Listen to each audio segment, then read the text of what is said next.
આગળ વાત મહેસાણાની તો મહેસાણાના ઊંઝા સ્ટેટ હાઈવે નવો બનેલો બ્રિજ કે જે ડેમેજ થયો છે। બ્રિજ નીચે પોપડા પડતા માર્ગ મકાન વિભાગના અધિકારીઓ જે છે તે દોડતા થયા છે। ડેમેજ થયેલા બ્રિજના સમારકામની કામગીરી હાથ ધરવામાં આવી। 3 વર્ષમાં બ્રિજ ડેમેજ થતા ગુણવત્તા પર પણ સવાલ ઉઠી રહ્યા છે। બ્રિજના નીચેના ભાગેથી પોપડા પડતા ગુણવત્તા પર સવાલ ઉઠી રહ્યા છે। હજી તો આ બ્રિજ બન્યાને 3 વર્ષ થયા છે। આ 3 વર્ષમાં જ બ્રિજની ગુણવત્તા પર સવાલ ઉઠ્યા છે, કારણ કે બ્રિજ પર તો મસ્ત મોટા પોપડા પડ્યા છે। આ સાથે જ જે બ્રિજની નીચેનો ભાગ છે ત્યાં પણ પોપડા પડ્યા છે અને લોખંડના સળિયા પણ દેખાવા લાગ્યા છે। મહેસાણાથી ઊંઝા નેશનલ હાઈવે અને આ હાઈવે ઉપર બનેલો ઊંઝા પાસેનો આ બ્રિજને બનાવે 2 વર્ષ કરતાં વધુ સમય થયો છે।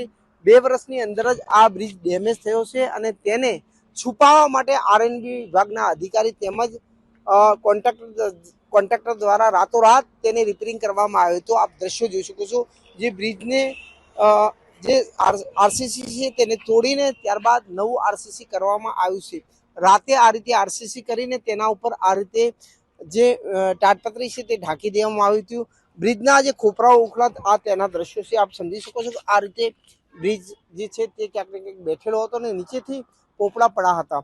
જોકે ત્યારબાદ જે તંત્ર છે તેને આ સમગ્ર મામલો છુપાવવા માટે આ રીતે રાતોરાત કામ કર્યું છે અને જે બ્રિજનું આરસીસી છે તે ફરી ભરવામાં આવ્યું છે। હજુ પણ અહીંયા આપ દ્રશ્યોમાં જોઈ શકો કઈ રીતે ખાડા પડેલા જોવા મળે છે। આ રીતે ક્યાંક ને ક્યાંક બ્રિજ તૂટ્યો છે। કરોડો રૂપિયાનો ખર્ચ કરીને આ રીતે આ બ્રિજ બનાવવામાં આવ્યો છે। જે નેશનલ હાઈવે છે તેના ઉપર આ રીતે બ્રિજ બનાવવામાં આવ્યો હતો અને આ બ્રિજ ક્યાંક ને ક્યાંક બેસી જતા તેના પોપડા ઉડતા તેની ગુણવત્તા ઉપર સવાલ ઊભા થયા છે। હારૂન નાગોરી, એબીપી અસ્મિતા, મહેસાણા અમદાવાદ હાઈવે ઉપર ઊંઝા પાસે કરોડો રૂપિયાના ખર્ચે આ બ્રિજ બનાવવામાં આવ્યો છે। 5 વર્ષ પહેલા બ્રિજ બનાવવામાં આવ્યો હતો ને 3 વર્ષ પહેલા આ બ્રિજને ચાલુ કરવામાં આવ્યો છે। ત્યારબાદ બ્રિજ નીચેથી ડેમેજ છે। હું બતાવીશ કે રાતોરાત આરએનબીના અધિકારીઓ દ્વારા તેને રિપેર કરવામાં આવ્યું છે। દ્રશ્યોમાં જોઈ શકો છો, સ્લેબ ભરવામાં આવ્યો છે।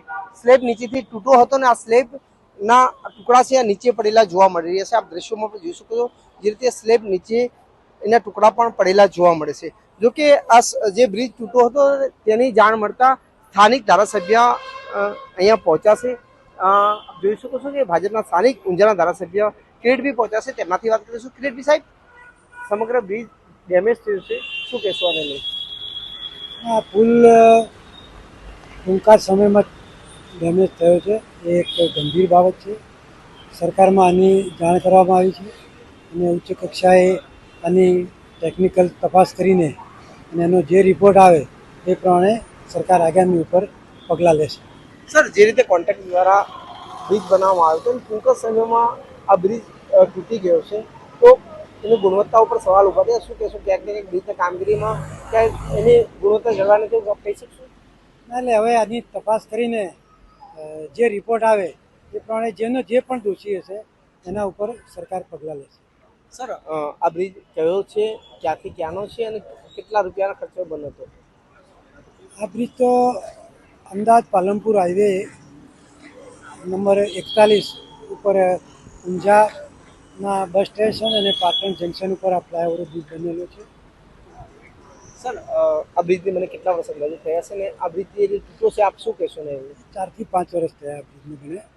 સર, આ જે રીતે બ્રિજ બેઠો છે તો એની ગુણવત્તા ખરેખર કયા પ્રકારની હોઈ શકે? એક ટેકનિકલ એનાલિસિસ તપાસ થઈને આવે અને આવ્યા પછી જ આપણે સરકાર એક્શન લેશે અને એ પ્રમાણે આગળ શું કરવું એ નક્કી થશે। સર, ખરેખર 5 વર્ષમાં બ્રિજ બેસી જાય કેટલી ગંભીર બાબત કહેવાય? આ બહુ ગંભીર બાબત છે।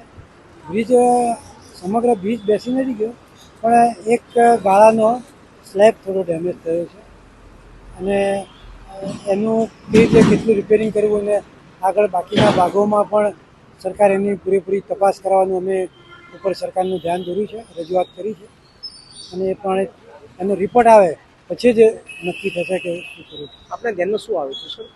ના, તો સરકારનો જે રિપોર્ટ આવે, તજજ્ઞનો જે રિપોર્ટ આવે એના ઉપર બધું આપણે વિચારીએ એનો કોઈ। સર, ખરેખર આવા જે બ્રિજ બને છે એના જે ગુણવત્તા નથી જળવાતી ક્યાંક ને ક્યાંક બ્રિજ ટૂંકા સમયમાં બેસી જાય છે, તો ખરેખર એના જે કોન્ટ્રાક્ટર છે કે એના જે એન્જિનિયર છે તેના સામે કાર્યવાહી થવી જોઈએ। અને જે ક્યાંક જ્યાં આવી ક્ષતિ દેખાતી હોય ત્યાં એની તપાસ કરી અને જવાબદાર લોકો ઉપર જે કંઈ એને નિયમ પ્રમાણે એક્શન લેવા જોઈએ. તો આપ જોઈ શકો છો ભાજપના ધારાસભ્ય કિરીટભાઈ પટેલ અહીંયા પહોંચ્યા છે. આપ દ્રશ્યોમાં પણ જોઈ શકો છો જે બ્રિજ તૂટ્યો હતો તેને તપાસ કરવા અર્થે પહોંચ્યા છે. જોકે રાતોરાત જે અધિકારીઓ છે તેને આ રીતે બ્રિજને રિપેર કરી લીધો હતો. આપ દ્રશ્યોમાં પણ જોઈ શકો કઈ રીતે બ્રિજ ઉપરથી તૂટ્યો હતો અને તેને ક્યાંક ને ક્યાંક રિપેર કરવામાં આવી છે. બીજી તરફ આ જે બ્રિજ ઉપરથી તૂટ્યો હતો તેના આ દ્રશ્યો છે, કારણ કે આ રીતે ઉપરથી જે પોપડા પડ્યા હતા આપ આ દ્રશ્યોમાં પણ જોઈ શકો છો. જો કે રાતોરાત આ તમામ અહીંયાથી જે મલબો પડ્યો હતો તેને હટાવી દેવામાં આવ્યો છે. જે રીતે આરએનબી અને કોન્ટ્રાક્ટના અધિકારીઓ દ્વારા આ બ્રિજને લઈને ક્યાંક ને ક્યાંક જે ડેમેજ થયો હતો તેને છુપાવવાની પણ કોશિશ કરવામાં આવી છે. આરનો કરી એબીપી અસ્મિતા મહેસાણા. આ બ્રિજ 2 વર્ષ અગાઉ જ શરૂ થયો છે અને ગઈકાલે સવારે હું ત્યાંથી પસાર થતો ત્યારે આરસીસી ના પોપટા ગગડતા મેં જોયા અને ખુલ્લી ખિલારી પણ નજર સામે આવી. ત્યારે હલકી ગુણવત્તાનું કામ નજરે પડતા મેં ચીફ સેક્રેટરી ગુજરાત સ્ટેટ, આરએમબીના ઉચ્ચ અધિકારીઓ, સ્થાનિક ધારાસભ્ય, એમપી સહિત ઉચ્ચ કક્ષાએ રજૂઆત કરી છે.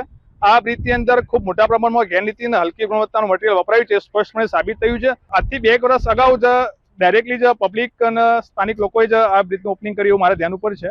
અને આ બ્રિજની વધુ વાત કરું તો આ બ્રિજની વરસાદી પાણી ડ્રેનેજ લાઇન પણ અહીંયા હતી નહીં. અગાઉ પણ આ બ્રિજ વિવાદમાં રહેલો છે, એટલે આ બધી અનેક ગેરરીતિઓ બ્રિજની અંદર સામેલ હતી.